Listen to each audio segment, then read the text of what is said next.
Shalom, my dear brothers and sisters. Assalamu alaikum. We are in our Preaching in the Wilderness series. Andito po tayo ngayon sa pagbabasa ng Ebanghelyo na binabasa sa lahat ng Katolikong simbahan sa buong daigdig. At ang ating mabuting balita ngayon ay hango sa Ebanghelyo ayon kay San Lucas chapter 21 verses 1 to 4. Papuri sa iyo, Panginoon. Nang tumingin si Jesus, nakita niya ang mayayamang naghuhulog ng kanilang kaloob sa lalagyan nito sa templo. Nakita rin niya ang isang dukhang babaeng balo na naghulog ng 2 kusing. Ang wika ni Jesus, sinasabi ko sa inyo, ang dukhang balong iyon ay naghulog ng higit kaysa kanilang lahat, sapagkat bahagi lang ng di nila kailangan ang kanilang ipinagkaloob. Ngunit ibinigay ng balong iyon na dukhang-dukha ang buo niyang ikabubuhay. Ang mabuting balita ng Panginoon. Pinupuri ka namin, Panginoong Hesukristo. So, ang ebanghelyo na ito ay isa rin sa pinaka-famous or sa isang kwento na ito, isa sa pinaka-famous ng part ng Biblia sapagkat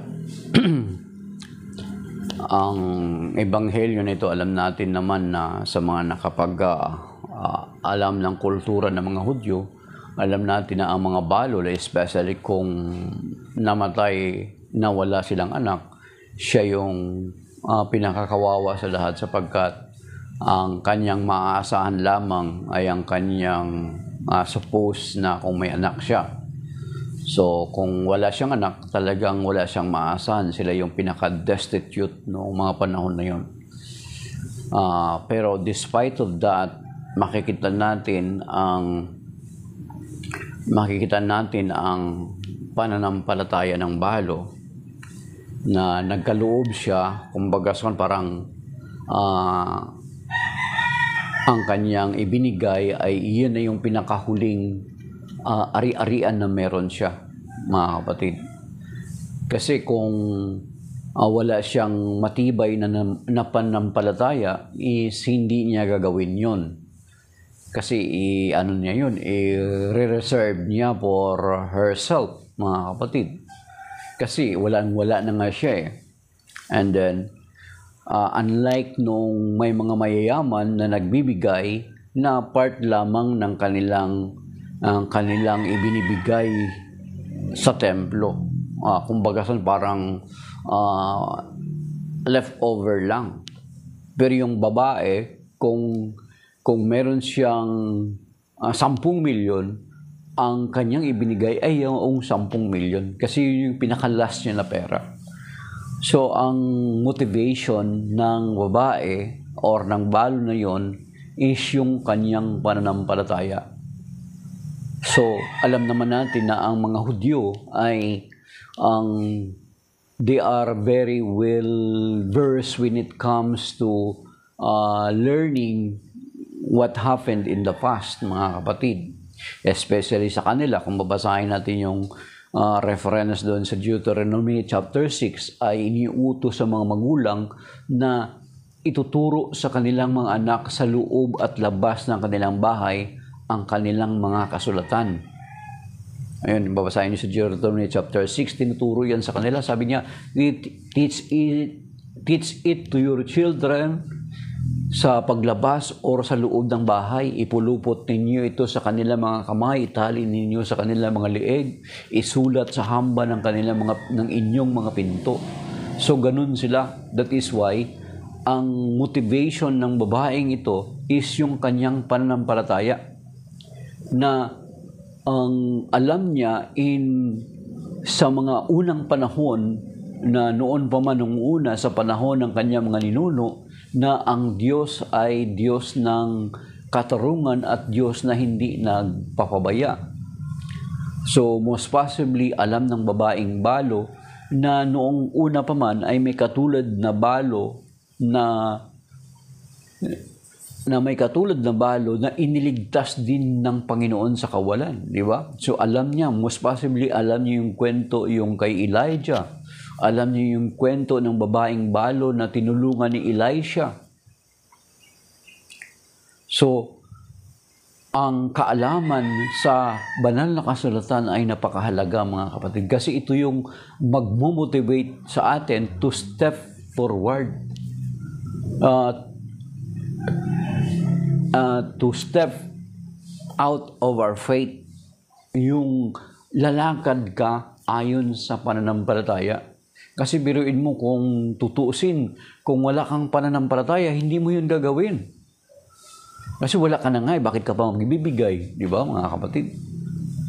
Kaya nga, yun yung sinasabi, kasi yun yung sinasabi sa banal na kasulatan, sinasabi ng Panginoon, tinuturo niya, magbigay kayo at kayo bibigyan. Humanap kayo at kayo makasusumpong sa Matthew chapter 7, verse 7 to 11. At kumatok kayo at kayo pagbubuksan. At binanggit niya, mga roon, sabi niya, kung ang anak ninyo maghihingi ba ng tinapay, bibigyan ba ninyo ng bato? Kung ang inyong anak maghihingi ng isda, ibibigyan ba ninyo ng ahas? O, di ba? Then, binanggit doon sa Matthew 7, hanggang 7 to 11, kung kayo na masasama ay marunong magbigay ng mabuting bagay sa inyong mga anak, gaano pa kaya ang inyong amang nasa langit? Ang Diyos hindi siya masama. So therefore, kung ano yung hinihingi natin, especially kung ito'y needs natin, may difference yung needs at saka wants. So kung ano yung needs natin, ay pagkakaloob niya. Diba doon sa Matthew chapter 6, kung babasahin natin doon, kinumpara niya rin kung ang mga ibon nga hindi niya pinababayaan, gaano pa kaya kayo? Higit kayo kaysa sa mga ibon? Kung ang inyong buhok ay bilang niya lahat, gaano pa kaya kayo? So, ganun ang balo. Batid niya yung kanilang kasulatan bilang mga Hudyo. Batid niya ang kasaysayan nung nakaraan. That is why na despite na walang-wala na siya, she still gives what left from her. No? Ibinigay na yung kanyang natitira na nasa kanya. So magagawa natin yun, katulad ng ginawa ng babae nun, magagawa natin yun kung meron tayong pananampalataya.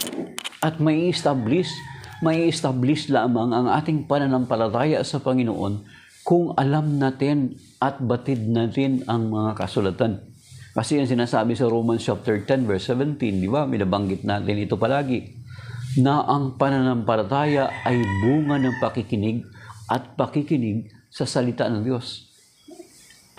Inuulit doon Romans 10:17, faith cometh by hearing and hearing the word of God. Take note, 2 beses na inulit yung salitang hearing. Ibig sabihin, para ma-establish at mabuo yung ating pananampalataya, tumibay ang ating pananampalataya, andun dapat yung consistency of hearing the Word of God. Of course, kasama na yung pagbabasa. Kasi yung context ng Romans 10:17, sinulat naman yan ni San Pablo sa mga taga-Roma noong panahon na hindi pa na-compile ang buong banal na kasulatan. Ang buong banal na kasulatan ay na-compile na naman noong na-compile ng buo ng Catholic Church noong 4th century na, mga kapatid. So, ibig sabihin, kasama na yung pagbabasa. Kasi sinasabi din sa Romans chapter 15, verse 4, mga kapatid.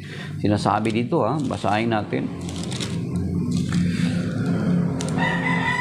Anumang nasa kasulatan noon pang una ay nasulat sa ikatututo natin. Yan. Sapagkat lumalakas ang ating loob at nagkakaroon tayo ng pag-asa kapag binabasa natin ang mga aral na matatagpuan dito. That is why ang babaeng balo, matatag ang kanyang pananampalataya sapagkat alam niya yung kanilang mga kasaysayan, alam niya kung paano katapat ang Diyos sa panahon ng kanyang mga ninuno mula kay Abraham, Isaac, Jacob at ang bayang Israel. Alam niya na ang Diyos ay tapat sa kanyang pangako.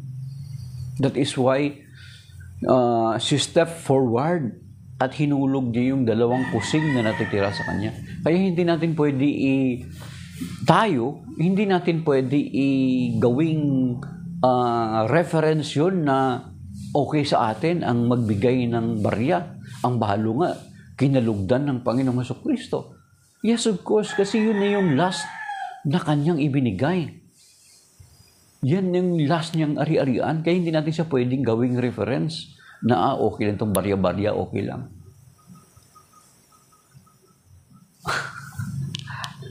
Alam mo, chismis lang to, chismis.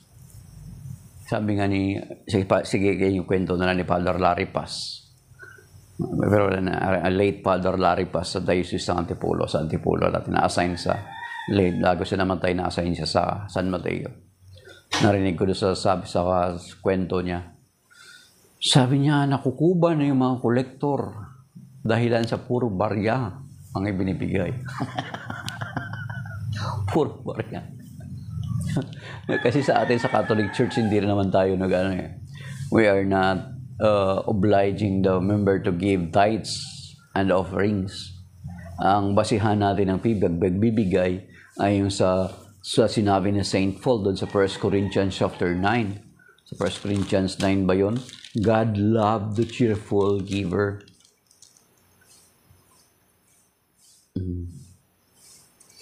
Sabi rito, verse 7, 2 Corinthians chapter 9, verse 7 pala mga kapatid. Okay, umpisa natin sa verse 6. Ito yung basis natin sa pagbibigay sa Catholic Church. Kaya lang, yun tayo sa Catholic Church, naiipon yung kaloob natin kasi marami tayo. Kahit pabarya-barya lang, ay naiipon tayo. Di ba? Naiipon yung collection.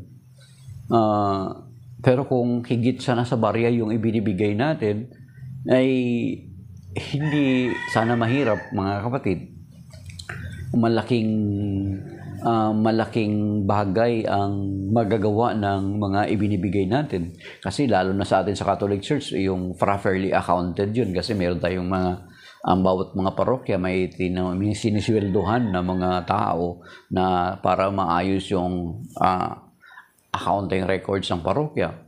At ina-audit ito ng bawat diocese, ganun sa atin. Unlike na ibang sekta, wala tayong alam dun sa kanilang sistema. Ang ibang sekta, kung minsan direct na sa pastor. Tapos ang pastor na lang magbibigay kung sino yung pwede niyang direct yung mga susweldohan niya, babayaran kuryente at ilaw, yun lang. Sa atin, marami tayo. Meron tayong mga proper accounting and auditing ng diocese. So, ganun. Sabi dito sa 2 Corinthians chapter 9, verse 6, mga kapatid, sabi dito, tandaan niyo ito, ang naghahasik ng kakaunti ay mag-aani ng kaunti at ang naghahasik naman ng marami ay mag-aani ng marami. So it refers to giving, mga kapatid. Sabi rito.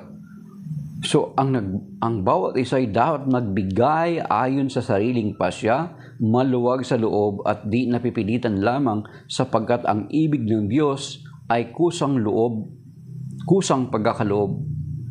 Verse 8, magagawa ng Diyos ang pasaganain kayo sa lahat ng bagay, higit pa sa inyong pangangailangan upang may magamit kayo sa pagkakawanggawa.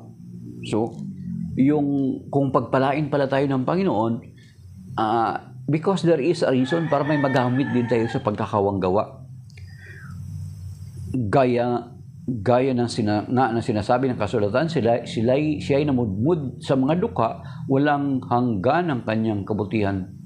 Verse 10, ang Diyos ang nagbibigay ng binhing inihasik at tinapay na makakain, ang siya ring magbibigay sa inyo ng binhi at magpapalago nito upang mamunga na sagana ang inyong kabutihang loob. Verse 11, pasaganain niya kayo sa lahat ng bagay para lalo kayo makatulong sa marami. Sa gayoy, dadami ang magpapasalamat sa Diyos dahil sa inyong tulong na dadalihin ko sa kanila. So, ang Diyos ang nagbibigay. So, kung ano man yung ibinibigay natin, actually, yun lagi natin binabanggit, mga kapatid, na kung ano man yung binibigay natin, actually coming from God. Yung binanggit ito, di ba? Ang binhi na binibigay, na pinapanghasik natin, is coming from God. Yun lagi nating sinasabi. At yan naman ay sinasabi sa banal na kasulatan, di ba? Doon pa lang sa Old Testament, si King David, lagi kong inuulit-ulit yan, doon sa 1 Chronicle chapter 29, verse 14, na maging yung part na yun, ng verse na yun, ay ginamit nga ni Don Moen, isang sikat na gospel singer, ng Protestant gospel singer na si Don Moen, na kahit tayo mga Katoliko, alam natin yung mga kanta niya at palagi natin kinakanta yung mga kanta niya. Di ba? Yung sa kanta niya na Lord, I offer you my life. Di ba? Yung bridge ng kanyang kanta, dagaling doon sa 1 Chronicle chapter 29 verse 14. Di ba? Sinasabi niya, Lord, I offer you my life. What can we give that you have not given? What do we have that is not already yours? All we possess are these lives we're living, and that's what we give to you, Lord. Doon niya binase sa 1 Chronicle chapter 29, verse 14, sa prayer ni King David. So everything that we have, it comes from God. So, bakit tayo nag-aatubili kung minsan na ibalik ito sa Panginoon? Kasi ang pagbabalik sa Panginoon, through the church, mga kapatid, is pagkikilala natin that everything comes from God. Yun mga kapatid. Kinikilala natin na ang lahat ng bagay ay mula sa Diyos. Kaya tayo nagkakaloob. Kung bakit din tayo naglilingkod, is kinikilala natin na ang buhay natin ay galing sa Diyos at marapat na ibalik lingkod natin sa Kanya. Yung talento na galing sa Diyos ay binabalik natin sa Kanya kasi galing sa Kanya. Wala tayong maangkin, mga kapatid. That is why ang balo na ito, ang makikita natin, ang nag-udyok sa Kanya ay ang Kanyang pananampalataya. At ang Kanyang pananampalataya na ito ay hindi lamang dumating ng biglang-bigla, kundi ito'y nagkaroon ng proseso. It is because of what he learned from the past sa kanyang mga ninuno na ang Diyos ay tapat. At ang nag-udyok sa kanya is yung kanyang pananampalataya na bunga ng kanyang pakikinig. The same with us, if we wanted na ma-establish yung ating pananampalataya sa Panginoon, is kinakailangan nating patuloy na makinig at mag-aaral sa salita ng Diyos, katulad ng binabanggit doon sa Romans chapter 10 verse 17 and then doon sa Romans chapter 15 verse 4 na sinasabi doon, faith cometh by hearing and hearing the word of God. And sa Romans 15 verse 4, sapagkat sa tuwing babasahin natin ang ano pa mang nakasulat noon pa mang una, ay nagiging matibay ang ating pananampalataya. Sabi rito, ulit na natin bago tayo magtapos. Sabi dito, anumang nasa kasulatan noon pa mang una ay nasulat sa ikatututo natin sapagkat lumalakas ang ating loob at nagkakaroon ng pag-asa kapag binabasa natin ang mga aral na matatagpuan dito, mga kapatid. So that is why, kung nais natin na lumago ang ating pananampalataya, then let us continue or let us start reading the Word of God, the Holy Scripture, and listening to it every day. Amen.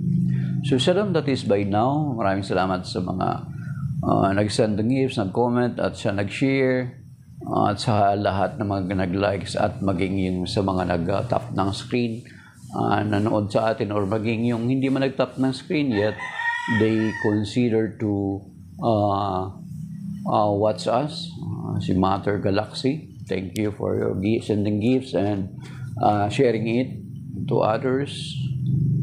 Of course, shout out kay Ate Salvacion Reyes. Hinahanap kita lagi, bakit hindi ko makita yung pangalan mo? Sinasabi mong nanonood ka. Ano yung pangalan ng account mo?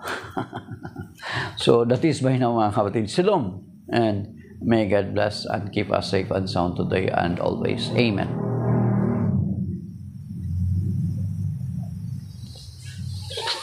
Good morning, and Kahara. Okay. Amen. So, signing off, my dear brothers and sisters. See you again Bukas kulubin ng Panginoon.